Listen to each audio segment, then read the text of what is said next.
Akhirnya ada juga highlight berita yang menurut gue menarik dan gue bakalan langsung bahas di Gaptek News kali ini.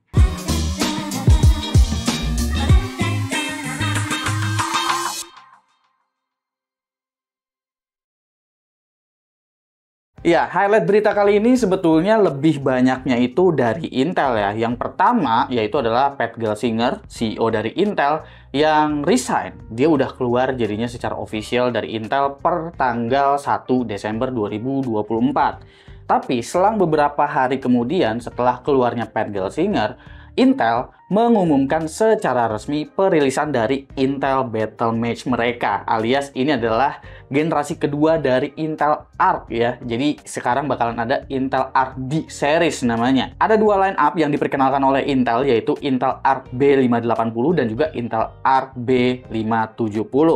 Seperti rumor yang beredar, nampaknya Intel di sini menargetkan pasar mid-range untuk kartu grafis mereka kali ini. Yang mana Intel Arc Battle Match ini sebetulnya menggunakan arsitektur Xe-core generasi kedua. Sebetulnya kalian udah melihat juga arsitektur ini pada laptop Lunar Lake. Jadi kurang lebih arsitektur GPU-nya itu mirip-mirip, tapi Xe-core-nya jumlah unitnya lebih banyak. Nah, untuk Intel Arc A580-nya itu dia memiliki 20 Xe-core, sementara untuk Intel Arc B570-nya memiliki 18 Xe-core. Yang menarik sebetulnya dari segi harga, karena Intel Arc B580 itu dibanderol dengan harga kisaran $250 dengan VRAM 12 GB. Sementara 570-nya itu punya VRAM di 10 GB. Intel juga mengklaim bahwa Intel Arc B580 ini lebih kencang dari RTX 4060, terutama untuk resolusi 1440p, karena ada limitasi dari si RTX 4060 yang mana 4060 masih punya VRAM di 8 GB aja, sementara untuk B580 ini nanti dia bakalan punya 12 GB VRAM, jadi bisa lebih banyak space untuk resolusi yang lebih tinggi. Dan juga di sini Intel mengklaim bahwa mereka juga punya improvement besar melalui kemampuan ray tracing-nya jika dibandingkan dengan RTX 4060, dan lebih kencang lagi jika dibandingkan dengan RX 7600, yang mana sepertinya memang ini adalah target utama dari Intel untuk disaingi.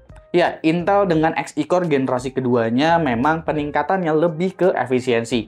Jadi bagian TGP-nya juga itu mengalami penurunan jika kita bandingkan dengan seri A750. Itu sebetulnya masih tetap lebih tinggi daripada RTX 4060, karena RTX 4060 kalau kita bicara daya akan sangat-sangat susah ngejar daya si RTX 4060 yang mana dia cuma jalan sekitar 100 sampai dengan 130 watt aja. Intel juga memperkenalkan fitur terbaru mereka dari XeSS, yaitu XeSS 2, yang mana kali ini XeSS juga udah menggunakan frame generation dan juga low latency, atau yang disebut sama Intel itu Xe low latency.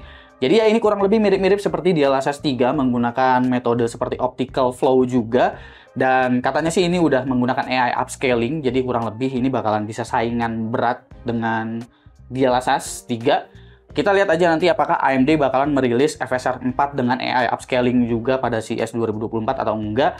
Karena Intel di sini ngegas duluan sebelum CES 2024. Pada Januari mendatang, AMD itu juga bakalan memperkenalkan RDNA 4 mereka dengan seri RX 8000 series, yang rumor-rumornya katanya AMD juga bakalan mengincar pasar mid-range juga nih. Jadi kira-kira perang GPU mid-range ini sebetulnya bakalan diambil sama Intel dan juga AMD, karena untuk mid-range dari Nvidia sendiri itu kelihatannya belum diperkenalkan pada Januari mendatang. Karena untuk Januari mendatang, rumor-rumornya itu yang diperkenalkan duluan ialah RTX 5090 dan juga 5080. Mungkin di pertengahan tahun baru keluar 5060-nya dan juga 5070. Tentunya juga si B580 dan B570 ini punya AI engine yang disebut XMX, seperti ya Xe-core pada umumnya, yang mana juga mereka memberikan improvement tambahan dan juga dukungan-dukungan untuk software AI mereka. Intel juga berkomitmen dari segi driver dan juga utilities kali ini, karena diberikan juga utilities untuk overclocking GPU, habis itu diberikan utilities berupa generative AI bawaan dari drivernya. Ya semoga perilisan driver awal-awalnya ini nggak terlalu banyak bermasalah seperti generasi pertama dari Intel Arc ya, di A770, A380 dan seterusnya. Dari segi harga sebetulnya menarik ya, karena 580 punya harga di $250 dan untuk 570-nya ada di $219. Ini bisa menjadi GPU yang bisa dibilang termurah dengan VRAM 10 ataupun 12 GB.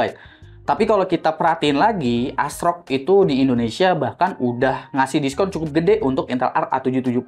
Gue udah sempat lihat bahwa harganya itu udah dibanderol di sekitar 4 juta kurang dikit. Jadi kira-kira mendingan A770 16GB atau si B580 nih. Karena kalau dari segi brand partner ya, ini kalau gue lihat brand partnernya, itu ada dari Acer, ASRock, Gunir, Maxsun, Onyx, dan juga Sparkle. Ini kalau diperhatiin brand yang masuk ke Indonesia lebih banyaknya kayaknya bakalan dari ASRock. Meskipun kemarin-kemarin kita sempat ngelihat juga dari Acer itu sempat ada A770 ya.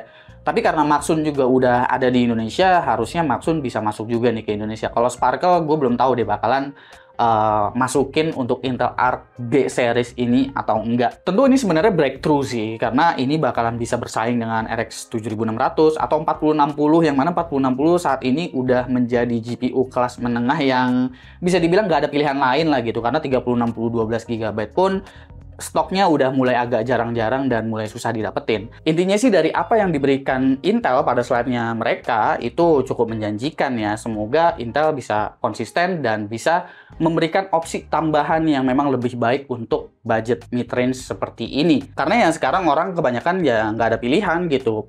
Mau dia ngambil RX 7600 XT yang VRAM-nya 16GB sekalipun, itu rata-rata orang tetap beralihnya ke RTX 4060 lagi karena dukungan-dukungan software dan juga driver yang memang jauh lebih beres di Nvidia.